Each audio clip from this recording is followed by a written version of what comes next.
கிறிஸ்துவுக்குள் பிரியமான சகோதர சகோதரிகளே, அன்பர்களே, நண்பர்களே, கிறிஸ்துவுக்குள் எப்பொழுதும் நம்மை வெற்றி சிறக்க பண்ணுகிற இயேசு கிறிஸ்துவின் இனிய நாமத்தில் நான் உங்களை வாழ்த்தி இந்த நிகழ்ச்சிக்கு வரவேற்கிறேன்.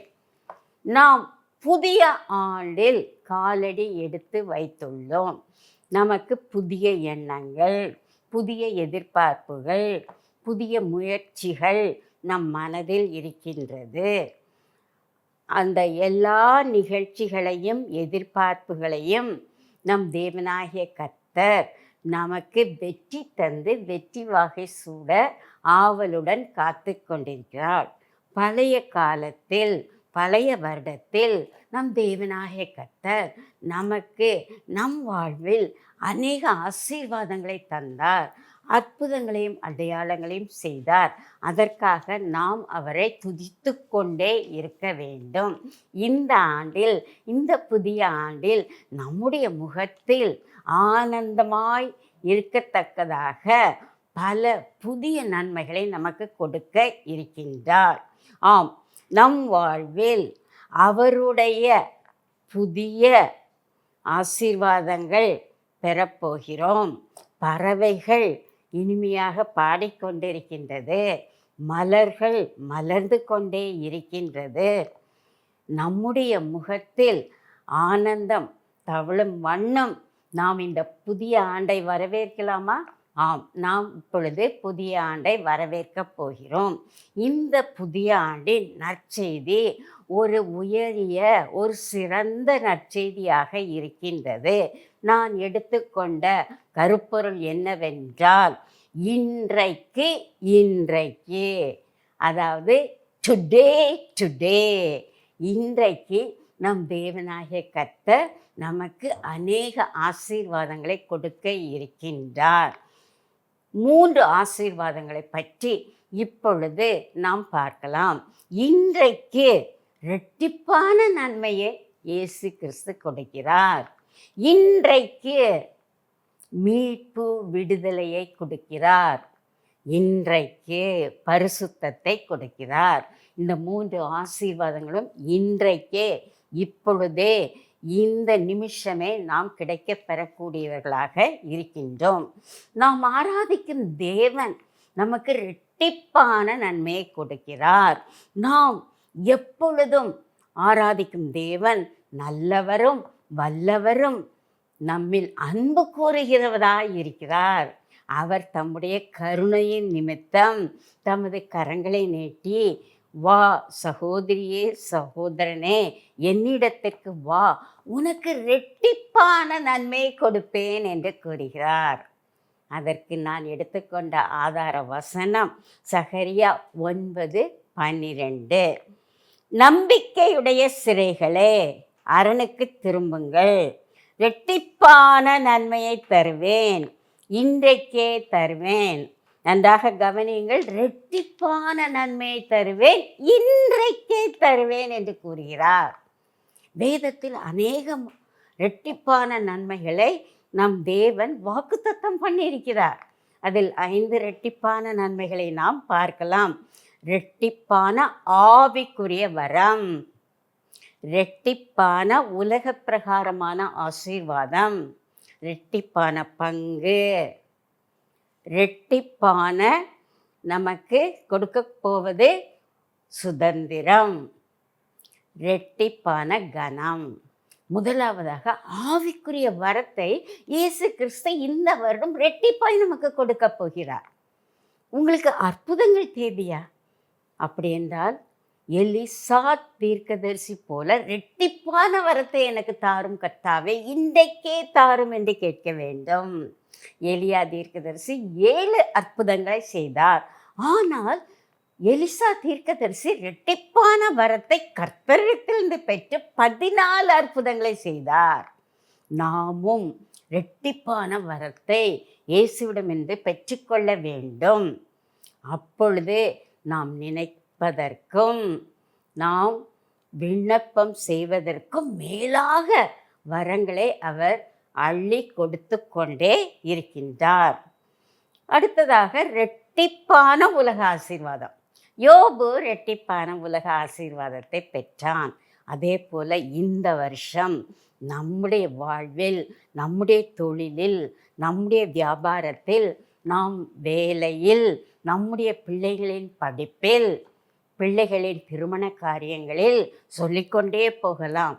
இந்த ஆசீர்வாதங்கள் இரட்டத்தனையாக நமக்கு கிடைக்கும். யோபுவின் முன்னிலைமையை காட்டிலும் பின்னிலைமையை இரட்டத்தனையாக ஆசீர்வதித்தார் என்று வேதம் கூறுகிறது. ஸோ ரெட்டிப்பான ஆசீர்வாதம் இன்றே இப்பொழுதே நமக்கு கொடுக்க போகிறார். ரெட்டிப்பான பங்கு கிடைக்கப் போகிறது. அந்நாளை எடுத்துக்கொள்ளுங்கள், அவளுக்கு ரெட்டிப்பான பங்கு கிடைத்தது.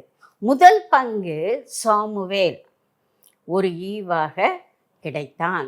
இரண்டாவது பங்கு அதற்கு பின்பு 5 குமாரர்கள் குமாரத்திகள் அவருக்கு பிறந்தார்கள். ஆம், அந்நாள் பிள்ளை பெறாத மலடியாக இருந்தாள். தேவாலயத்துக்கு சென்றாள். அங்கு அழுது புலம்பி ஜெபித்தாள். கர்த்தர் அவள் ஜெபத்தை கேட்டார். முதல் பங்கை கொடுத்தார். சாமுவேல் என்ற பிள்ளையாண்டான் பிறந்தான். பின்பு இரண்டாவது பங்காக 5 குமாரர்கள் குமாரத்திகள் பிறந்தார்கள். உங்களில் யாராவது பிள்ளை பெறாத மலடியாய் இருந்தால் இயேசுவிடம் வாருங்கள், இயேசு கிறிஸ்து மலடியை பிள்ளைத்தாட்சி ஆக்குவார் என்று வசனம் கூறுகிறது. பிள்ளைகள் கர்த்தரால் வரும் சுதந்திரம், கற்பத்தின் கனி அவரால் கிடைக்கும் பலன். இன்றே இப்பொழுதே பிள்ளை பெறாத மலடிகளுக்கு அவர் கற்பத்தின் கனியை ஆசீர்வதித்து கொடுப்பார். அடுத்ததாக இரட்டிப்பான சுதந்திரம் கிடைக்கிறது. இதைத்தான் ஏசாயா 61:7 கூறப்பட்டிருக்கிறது. உங்கள் வெட்கத்திற்கு பதிலாக இரட்டத்தனையான பலன் வரும். நம்முடைய தேசத்தில் இரட்டிப்பான சுதந்திரத்தை நாம் பெறுவோம். இப்பொழுதும் நம்முடைய தேசத்தில் நமக்கு அநேக சுதந்திரங்கள் இருக்கிறது. இயேசு கிறிஸ்துவை பற்றி பேச சுதந்திரம், இயேசு கிறிஸ்துவை பற்றி எழுத சுதந்திரம், இயேசு கிறிஸ்துவை வீதிகளில் சென்று பிரசங்கிக்க சுதந்திரம் இருக்கிறது. ஸோ இந்த வருஷம் நமக்கு நம்முடைய தேசத்தில் இரட்டிப்பான சுதந்திரத்தை கொடுக்கிறார். அப்பொழுது நித்திய மகிழ்ச்சி நமக்கு மேல் இருக்கும். அடுத்ததாக இரட்டிப்பான கனம் நமக்கு கொடுக்க போகிறாராம். இதை 1 தீமோத்தேயு 5:17 கூறப்பட்டிருக்கிறது. திருவசனத்திலும் உபதேசத்திலும் பிரயாசப்படுகிறவர்கள் அனைவருக்கும் தேவன் இரட்டிப்பான கனத்தை கொடுக்கிறார். நாம் யாவரும் திருவசனத்தை பிரசங்கிப்பவர்கள், நாம் கனம் பெற்றவர்களாக இருக்கிறோம். எப்படிப்பட்ட கனம்? இரட்டத்தனையான கனம் பெற்றிருக்கிறோம். சீரும் சிறப்புமாக வாழ்கிறோம், புகழும் கீர்த்தியுமாக வாழ்கிறோம். இப்படி இரட்டிப்பான நன்மைகள் வேதத்தில் அநேக வசனங்களில் கொடுக்கப்பட்டிருக்கிறது. இந்த வருடத்தில் இயேசு கிறிஸ்து ஒரு நன்மையை கொடுத்தால் இன் அடிஷன் டு தட் மற்றொரு நன்மையும் கொடுக்கிறார், இரட்டிப்பான நன்மை. ஒரு சில வசனங்களை கூறுகிறேன். கர்த்தர் நமக்கு துணையாக இருக்கிறார், எனவே கைவிட மாட்டார். நன்றாக கவனிங்கள். துணை ஒரு நன்மை, கைவிட மாட்டார் மற்றொரு நன்மையாக இருக்கிறது. கர்த்தர் சகாயம் செய்யும் தேவன், நமக்கு சமாதானத்தை கொடுக்கிறார். சகாயம் சமாதானம் 2 பங்கு. நமக்கு ஞானத்தையும் அறிவையும் அபரிதமாக கொடுக்கிறார். திடப்படுத்தும் கர்த்தர் நம்மை திக்கற்றவர்களாக விட மாட்டார். நம்மை கண்ணோக்கும் கர்த்தர் நம்மை கண்மணி போல நம்மை பாதுகாக்கிறார். நம்மை ஆதரிக்கும் கர்த்தர் நம்மை அரவணைக்கிறார். முதிர் வயதில் நம்மை ஏந்துவார், தாங்குவார். இரட்டிப்பான ஆசீர்வாதம். அநேக வசனங்கள் இரட்டிப்பான ஆசீர்வாதத்தை பற்றி கூறப்பட்டிருக்கிறது. எனவே இப்பொழுதே இன்றே இயேசு கிறிஸ்து நமக்கு இரட்டிப்பான நன்மைகளை கொடுக்கிறார். அதற்கு ஈடாக நாம் என்ன செய்ய வேண்டும்? நாம் சொல்ல வேண்டும், ஆண்டவரே, சகைவை போல எனக்கு உம்முடைய பார்வை மட்டும் போதும் என்று கூற வேண்டும். இயேசு கிறிஸ்து நம்மை பார்த்தால் அவரை நம் வீட்டுக்கு அழைத்து வந்து விருந்தினராக விருந்து கொடுக்க வேண்டும். அப்பொழுது நம் வீட்டில் சந்தோஷம், சமாதானம், ரட்சிப்பு கிடைக்கும். நூற்றுக்கு அதிபதி போல சொல்ல வேண்டும், ஆண்டவரே உம்முடைய வார்த்தை மட்டும் போதும் என்று சொல்ல வேண்டும். அவர் வார்த்தை சொன்னவுடன் நமக்கு சந்தோஷம், சுகம், ஆரோக்கியம் இருக்கும் என்பதை நாம் விசுவாசிக்கிறோம். அதே போல இயேசு கிறிஸ்துவின் வஸ்திரத்தின் ஓரம் எனக்கு வேண்டும் என்று கேட்க வேண்டும். 12 வருட பெரும்பாடுள்ள ஸ்திரீ எப்படி இயேசு கிறிஸ்துவின் வஸ்திரத்தை தொட்டு சுகமடைந்தாலோ அதே போல நாமும் அவருடைய வஸ்திரத்தை தொட்டு சுகமடைய போகிறோம். மார்த்தாளை போல சொல்லணும், ஆண்டவரே நீர் எங்கள் மத்தியில் இருந்திருந்தால் எங்களுக்கு வியாதி மரணம் எங்களை அண்டாது என்று கூற வேண்டும். சிலுவையில் அறையப்பட்ட கள்ளனை போல சொல்ல வேண்டும், ஆண்டவரே என்னை நினைத்தருளும் என்று கூற வேண்டும். இயேசு கிறிஸ்து நம்மை நினைக்கும் பொழுது நமக்கு பரதீசி கிடைக்கிறது, நித்திய வாழ்வு கிடைக்கிறது. இரண்டாவதாக இன்றைக்கே நமக்கு கிடைக்கப் போகும் ஆசீர்வாதம் என்னவென்றால் ரட்சிப்பு, மீட்பு, வெற்றி கிடைக்கிறது. சகேயுக்கு சொன்ன அதே வாக்குத்தத்தத்தை இன்றைக்கு கொடுக்கிறார். இன்றைக்கு உங்கள் வீட்டிற்கு ரட்சிப்பு வந்தது என்று இயேசு சொல்லுகிறார். ஆம், சுவிசேஷ கதவுகள் பூட்டப்படும் முன், பேழையின் கதவுகள் அடைப்படும் முன் இயேசுவிடம் ஓடோடி வந்து ரட்சிப்பை பெற்றுக்கொள்ள வேண்டும். இன்றே ரட்சிப்பின் நாள், இன்றே அனுக்கிரகத்தின் காலம். ரட்சிக்கக்கூடாதபடி அவருடைய கரம் குறுகவில்லை, கேட்கக்கூடாதபடி அவருடைய செவி மந்தமாகவில்லை. அவர் அடிபட்டு காயப்பட்டு இரத்தம் சிந்தி தழுமுள்ள கரங்களால் வா பாவி வா என்று அழைக்கிறார். நான் உனக்கு இன்றைக்கே இப்பொழுதே ரட்சிப்பை கொடுப்பேன். ரட்சிப்பு மட்டுமல்ல, மீட்பை கொடுப்பேன், பாவ மன்னிப்பை கொடுப்பேன், ஜெயத்தை கொடுப்பேன், வெற்றியை கொடுப்பேன் என்று கூறுகிறார். நாம் ரட்சிக்கப்படும் பொழுது இன்று கண்ட எகிப்தியனை நாம் காண மாட்டோம். இந்த வருடத்தில் எகிப்துக்கு வரப்பண்ணின எந்த நோயும் நமக்கு வராது. எகிப்தியன் யார்?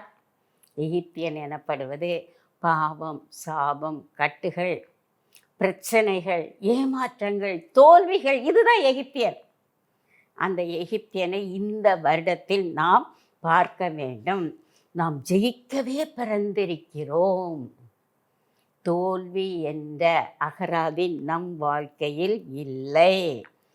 ஏனென்றால் விடுதலை நாயகன், ரட்சிப்பை கொடுத்த இயேசு கிறிஸ்து நம்மோடு இருக்கிறார். வசனம் கூறுகிறது யோவான் 8:36, ஆகையால் குமாரன் உங்களை விடுதலையாக்கினால் நீங்கள் விடுதலையாவீர்கள். முதலாவது ரட்சிப்பு இன்றைக்கே கொடுப்பார், பாவ மன்னிப்பு இன்றைக்கே கொடுப்பார், பாவத்திலிருந்து, சாபத்திலிருந்து, பிசாசின் பிடியிலிருந்து விடுதலை இன்றைக்கே கொடுப்பார். மேலும் ஒரு வசனம் கூறுகிறது, கர்த்தர் ஆவியாய் இருக்கிறார். கர்த்தருடைய ஆவி எங்கேயோ அங்கே விடுதலை உண்டு என்று கூறுகிறார். இந்த வருடத்தில் இயேசு கிறிஸ்து நம்மை ரட்சித்து எதிலிருந்து விடுதலையாக்குகிறார் என்று பார்க்கலாம். முதலாவதாக பலவீனத்திலிருந்து விடுதலையாக்குகிறார். எனக்கு கூட அநேக நேரங்களில் மிகவும் பலவீனமாக இருக்கும். அன்று 18 வருட கூனியை எப்படி சாத்தான் கட்டி வைத்திருந்தானோ அந்த பலகீனத்திலிருந்து விடுதலை கொடுத்தவர் இயேசு கிறிஸ்து. அவர் எனக்கும் உங்களுக்கும் பலகீனத்திலிருந்து விடுதலை கொடுப்பார், பயத்திலிருந்து விடுதலை கொடுப்பார். சீஷர்கள் இயேசு கிறிஸ்துவை சிலுவையில் அறைந்த பொழுது அறைகளை போட்டு பயந்திருந்தார்கள். பயத்திலிருந்து விடுதலை கொடுத்தார். கடன் பிரச்சனையிலிருந்து விடுதலை கொடுப்பார். பழைய ஏற்பாட்டில் ஒரு தீர்க்கதரிசியின் மனைவி கடன் பிரச்சனையில் இருந்தார். அவர்களிடம் இருந்தது எண்ணெய் மாத்திரம். அதை பல பாத்திரங்களை கொண்டு வந்து அதை நிரப்பி விற்று கடனை தீர்த்தாள் என்று நாம் வாசிக்கிறோம். அதே போல அன்பர்களே, நீங்கள் கடனில் இருக்கிறீர்களா? இயேசுவிடம் ஓடோடி வாருங்கள். இன்றைக்கே உங்கள் கடனை அவர் தீர்ப்பார். இருளிலிருந்து உங்களை வெளிச்சத்திற்கு கொண்டு வருவார். சத்துருக்களின் கையிலிருந்து உங்களை விடுதலையாக்குவார். சிறையிருப்பிலிருந்து உங்களை விடுதலை ஆக்குவார். நமக்கு கட்டுகள் என்ற சங்கிலி இருக்கின்றது. அந்த சங்கிலி என்னவென்றால் பயம், திகில். நாளைக்கு என்ன நடக்கும், நாளைக்கு என் பிள்ளைகளுக்கு என்ன நடக்கும், இந்த திகில், கவலை, சோர்வு எல்லாம் கட்டுகள் தான். இந்த கட்டுகள் சங்கிலி போல நம்மை கட்டி சாத்தான் வைத்திருக்கிறான். அந்த சங்கிலியை முறித்து போடுபவர் இயேசு கிறிஸ்து. அவர் ஆல்ரெடி சிலுவையில் நமது பயம், பலவீனம், திகில் எல்லா சங்கிலியும் முறித்து போட்டு விட்டார். நம்முடைய இருதயத்தில் பாவம் என்ற அழுக்கு இருக்கலாம், பாவம் என்ற துரு இருக்கலாம். இயேசு கிறிஸ்துவை நாம் இரட்சகராக இன்றைக்கே ஏற்றுக்கொள்ளும் பொழுது அந்த பாவம் என்ற துருவை அவர் அகற்றி போடுகிறார். அடிமைத்தனத்திலிருந்து நமக்கு விடுதலை கொடுக்கிறார். நாம் சுதந்திரம் அடைந்து சுதந்திர பறவைகளாக மேலும் மேலும் பறந்து கொண்டே போவோம். பயம் நம்மை விட்டு நீங்கும், திகில் நம்மை விட்டு நீங்கும், பலவீனம் நம்மை விட்டு நீங்கும். நாம் கனி கொடுக்கும் ஒரு மரமாக இந்த வருஷத்தில் இருக்க போகிறோம். பிரகாசமான முகத்துடன், மகிழ்ச்சிகரமான முகத்துடன், குதூகலத்துடன் வெற்றி நடை போட்டு கொண்டே இருப்போம். ஏனென்றால் தேவரீர் இந்த வருஷத்தில் சகலத்தையும் செய்ய வல்லவராயிருக்கிறார். அவர் நம் வாழ்க்கையில் என்ன செய்வார்? நமக்கு உதவி செய்ய வல்லவராயிருக்கிறார். நம்மை பெருக்குவதற்கு வல்லவராயிருக்கிறார். உலக பிரகாரமான பெருக்குதல் மட்டுமல்ல, ஆவிக்கிரமான பெருக்குதலும் இருக்கின்றது.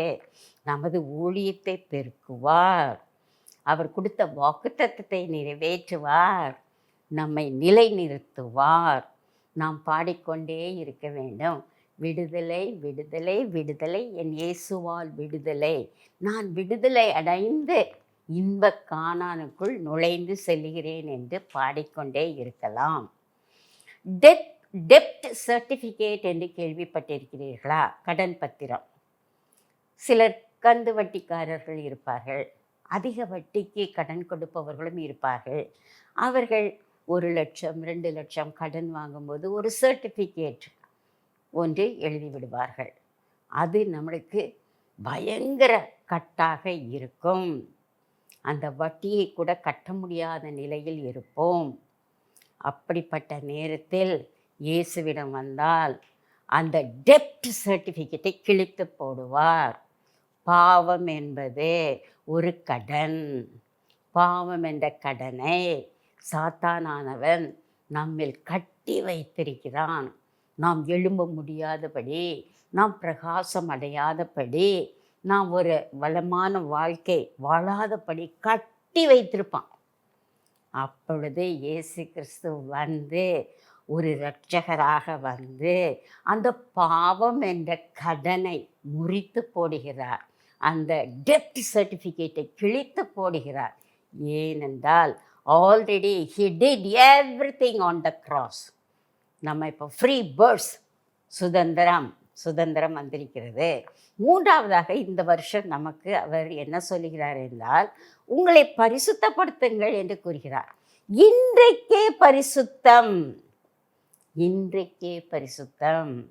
இன்றைக்கு நாம் நம்மை பரிசுத்தம் பண்ணால்தான் நாம் அற்புதங்களை காண முடியும். இந்த வருஷம் நமக்கு தேவை அற்புதம். அந்த அற்புதத்தை பெறுவ வேண்டும் என்றால் ஒரே ஒரு கண்டிஷன், அதாவது நாம் நம்மை இன்றைக்கே பரிசுத்தப்படுத்தி கொள்ள வேண்டும். இதைத்தான் இஸ்ரவேல் ஜனங்களுக்கு வாக்குறுதியாக கொடுத்தார். அதையே இன்றைக்கு நமக்கு வாக்குறுதியாக கொடுக்கிறார். யோசுவா 3:5 எடுத்து பாருங்கள். யோசுவா ஜனங்களை நோக்கி, உங்களை பரிசுத்தம் பண்ணிக்கொள்ளுங்கள், நாளைக்கு கர்த்தர் உங்கள் நடுவிலே அற்புதங்களை செய்வேன் என்றார். நாளைக்கு அற்புதம் நடக்கணும்னா இன்னைக்கு நம்ம பரிசுத்தப்படுத்தி கொள்ள வேண்டும்.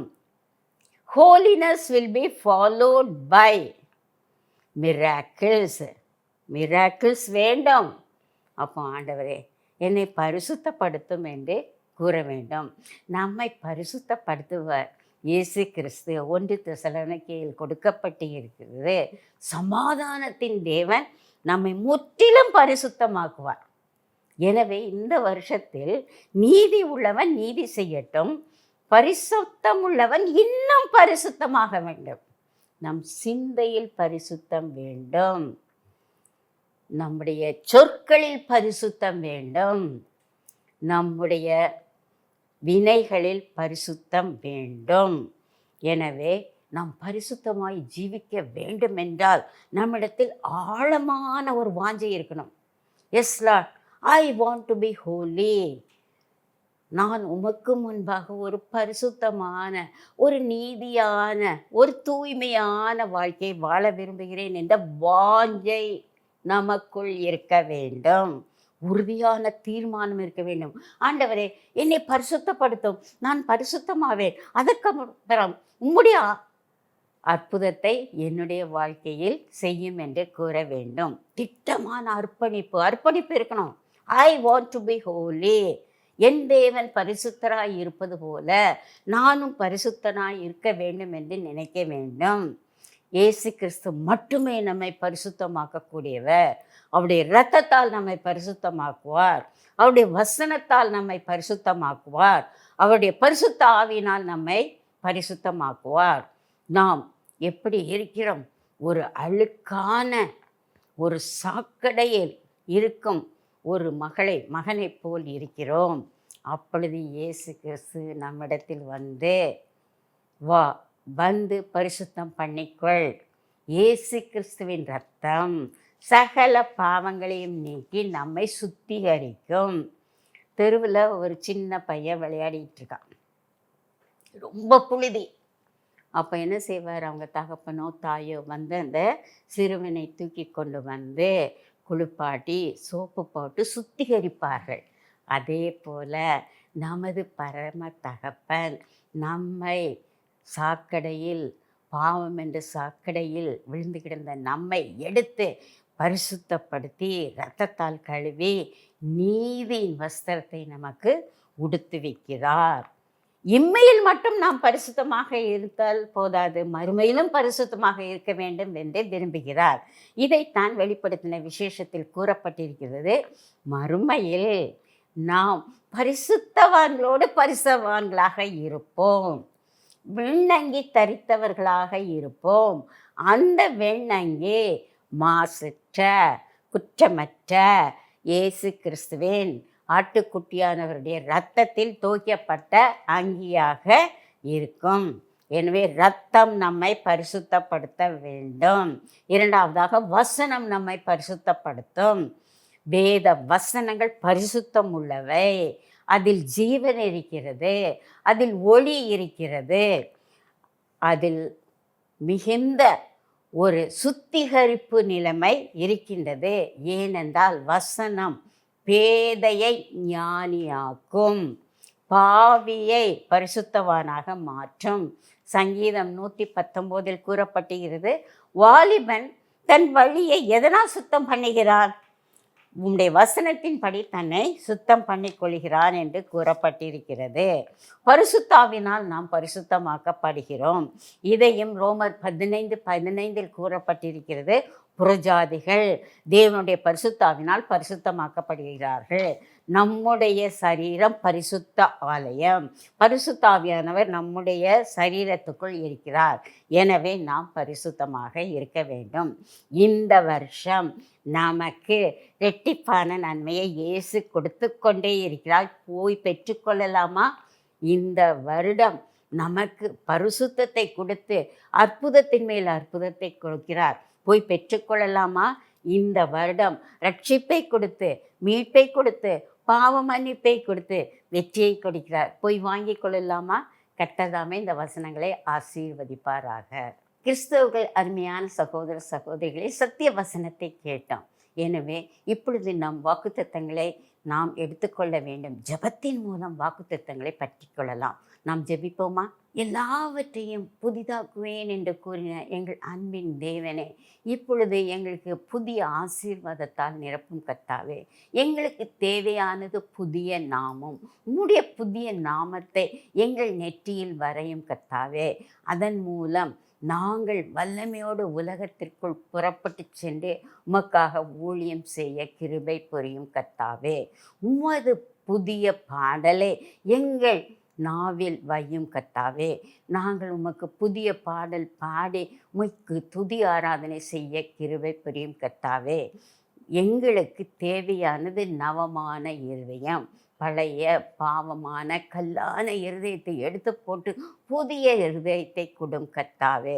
அதன் மூலம் புதிய சிந்தையுடன் நாங்கள் உமக்கு ஊழியம் செய்ய கிருபை புரியும்.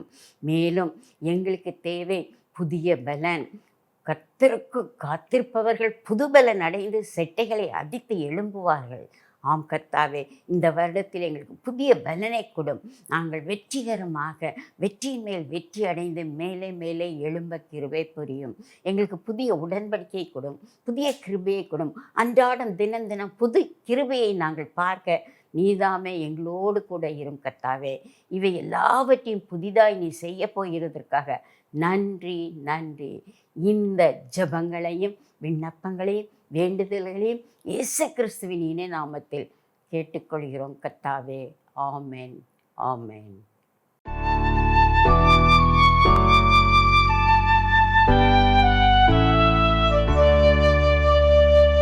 Onward, Christian soldiers, marching as to war. With the cross of Jesus going on before.